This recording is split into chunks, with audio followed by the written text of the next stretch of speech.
prepaid call. You will not be charged for this call. This call is from Hoffman.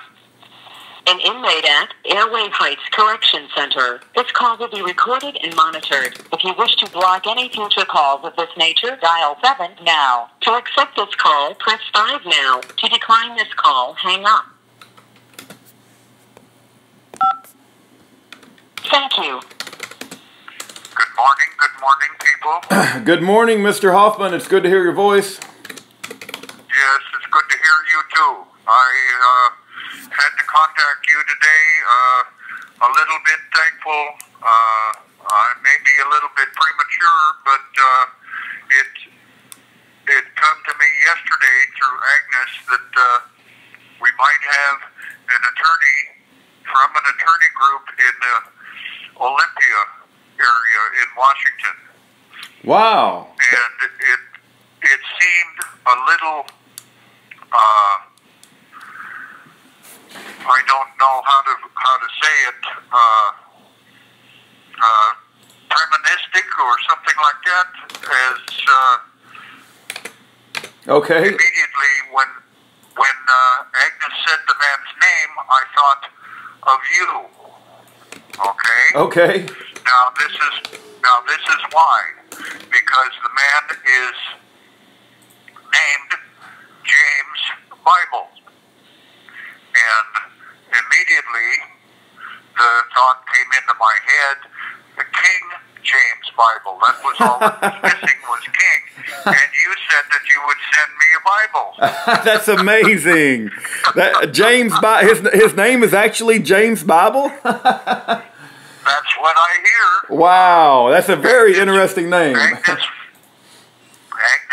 his name on some list somewhere in her web information, like she found your name. Wow. Things come to her that don't normally come to other people.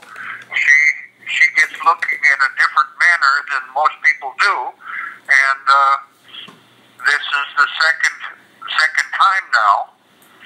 When I was at Walla Walla, she gave me your name there, and I called you and talked with you and stuff. Now there was a young man here that had asked me to get your name and phone number and web address and stuff, and so I gave him that in the hope or in the expectation that he had put out himself that he would connect it up with his website people on Facebook and get more numbers of viewers and stuff by connecting to the website where you are. And so I gave him your name and your website under Year of Jubilee and the phone number and stuff. And I also told him, like you told me, that you had Bibles connected to 2 or 3 different companies that were providing Bibles for you to give to people incarcerated. That's right. So I told him to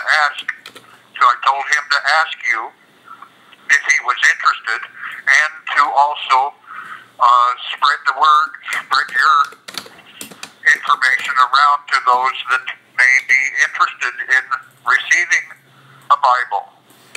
So you have that coming. I hope I didn't overstep my... No.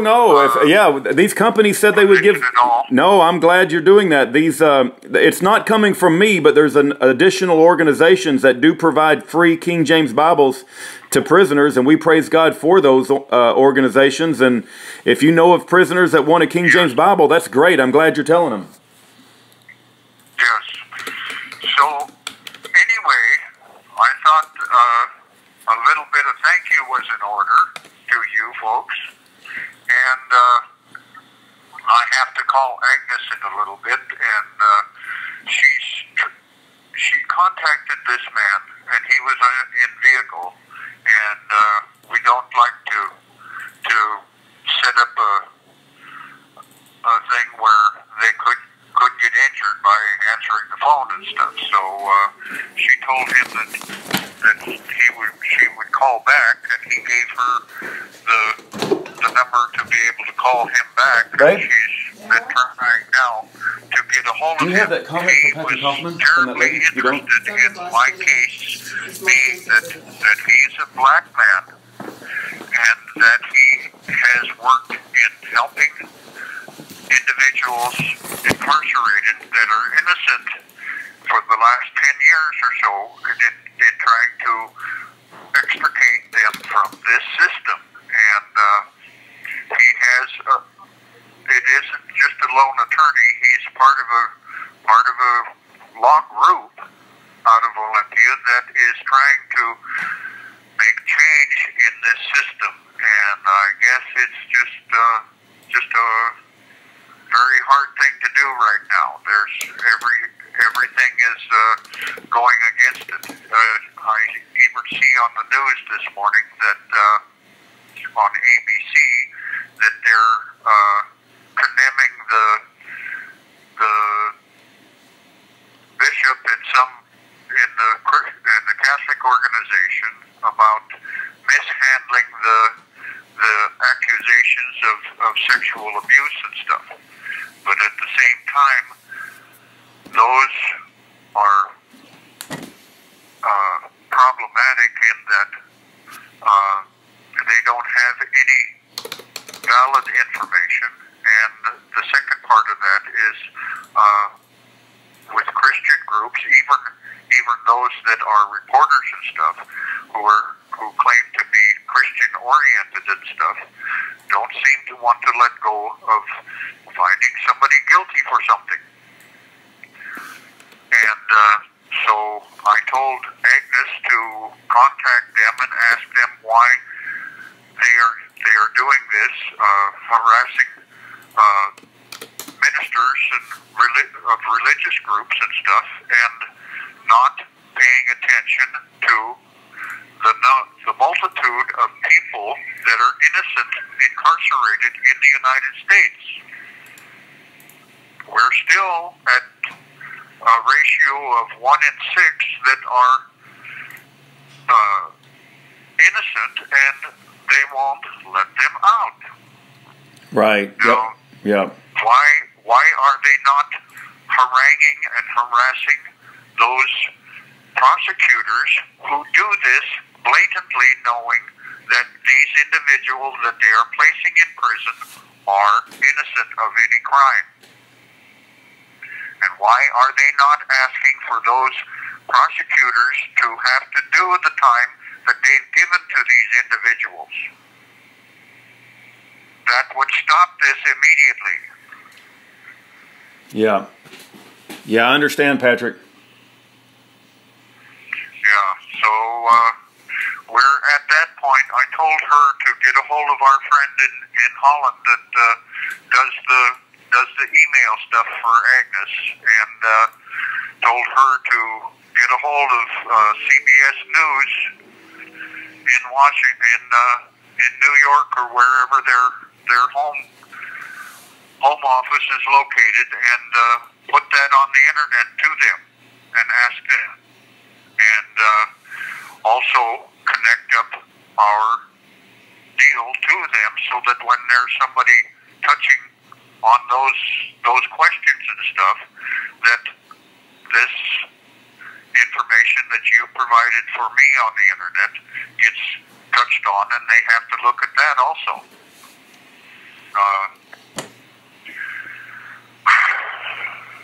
This is awfully hard work trying to get out of here once you're incarcerated. Right. It's like this. I am 20 stories below everybody else that is free in the world, and in order to be heard, I have to be able to find a way to get to the top of those 20 stories so that I am equal with everybody else. Right. And there is no ladders, no staircases, no elevators to help me do that. Yep. Yeah. How long have you been in prison now? Is it 32 years now? 32 years. Wow. And a little bit more. August 29th of this year turned 32 years. I see. Incredible. Yes. And we have hopes with this Mr. James Bible. As soon as I call Agnes, I'm supposed to call him, I believe. We were trying to get a pathway to be able to talk with him. What we're really needing right now is a very good writ attorney in federal court that is able to take what I have placed in federal court already in San Francisco and turn it into a writ of habeas corpus.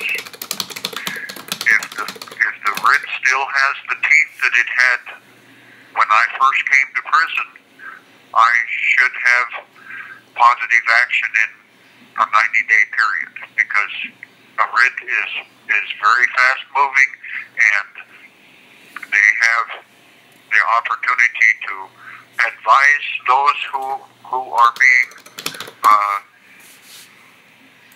held up in the writ and ask them to provide their side of the information.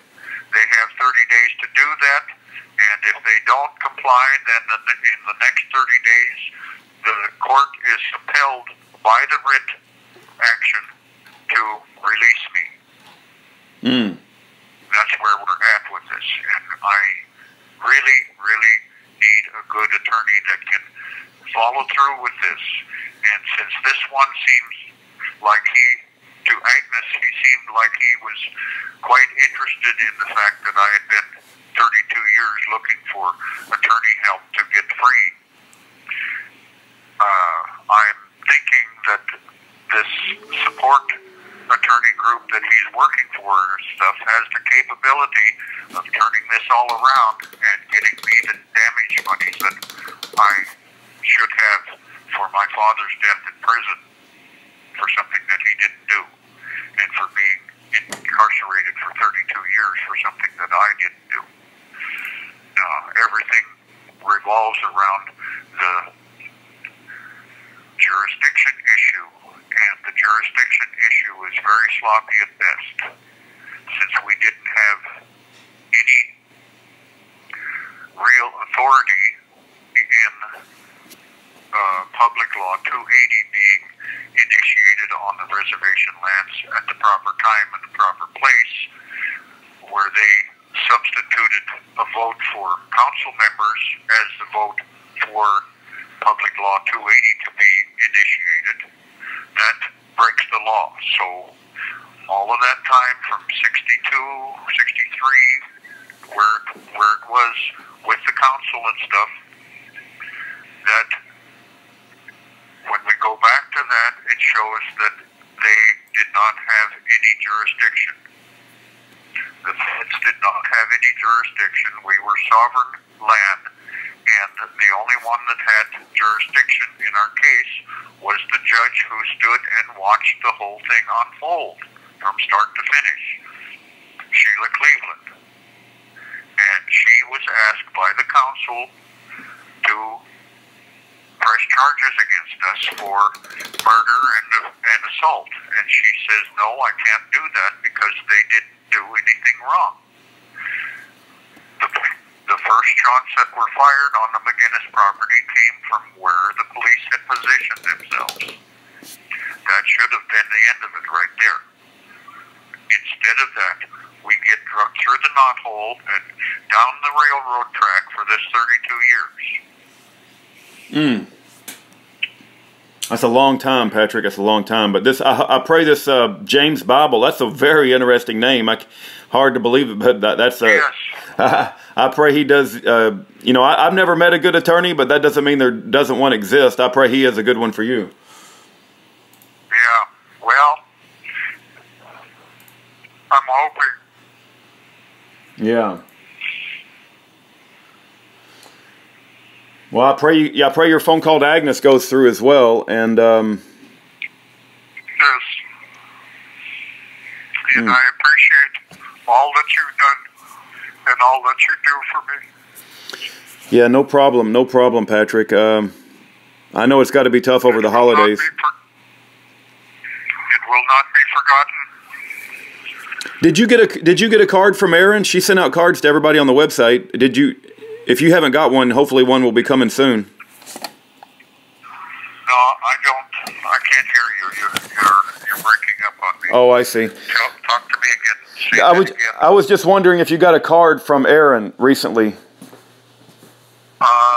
Not in the last month or so. I had received cards and mail information from you folks about, I think it's been about 5 or 6 weeks ago now,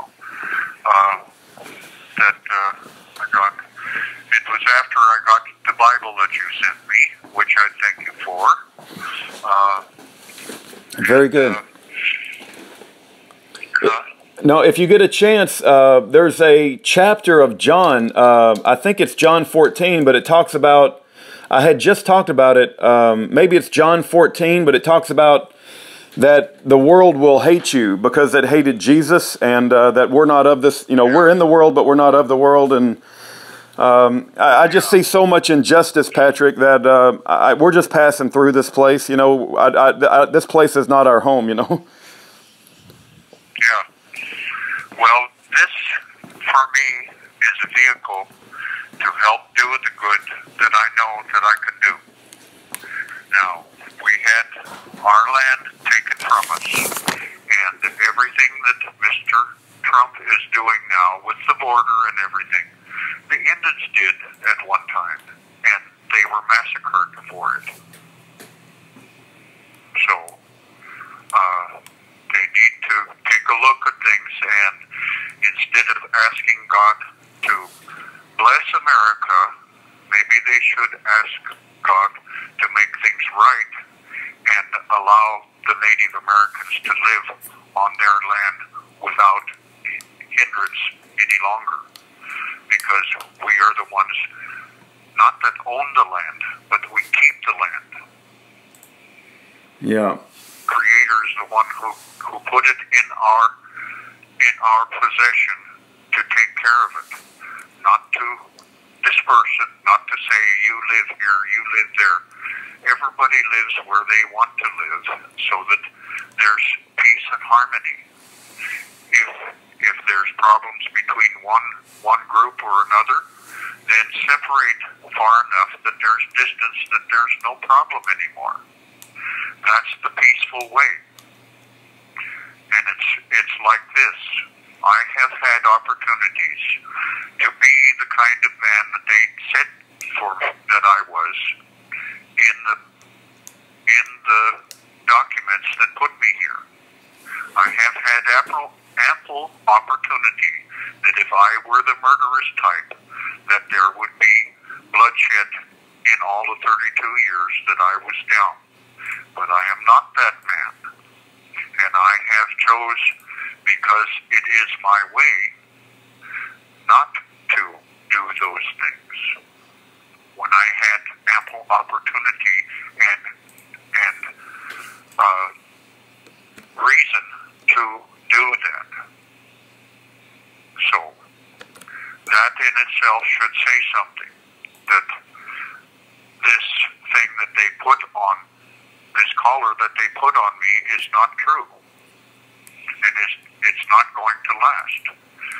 They took the land away before the treaty got back to Ulysses S. Grant and before we became a sovereign nation. They moved everybody across to the west side of the Columbia River. Those that didn't go, they killed. Yeah. So, now, with that, and You have 60 seconds remaining. having the treaty broken and everything, and me having the bloodline of 4 chiefs from that era in my veins and stuff, then I have, with this, that puts me in prison also, makes me a political prisoner. Because these people that are in authority over me want to act like the white men. You have 30 seconds remaining. that they admire so much. And we're going to have to change that by the legal movement. And I will talk to you more about it at another time. God bless you, and have a good day. Okay, God bless you, Patrick, and we're praying that it goes well with your new situation with the attorney, and I hope you get to contact Agnes. God bless you. Yes, take care. Bye-bye. Thank you.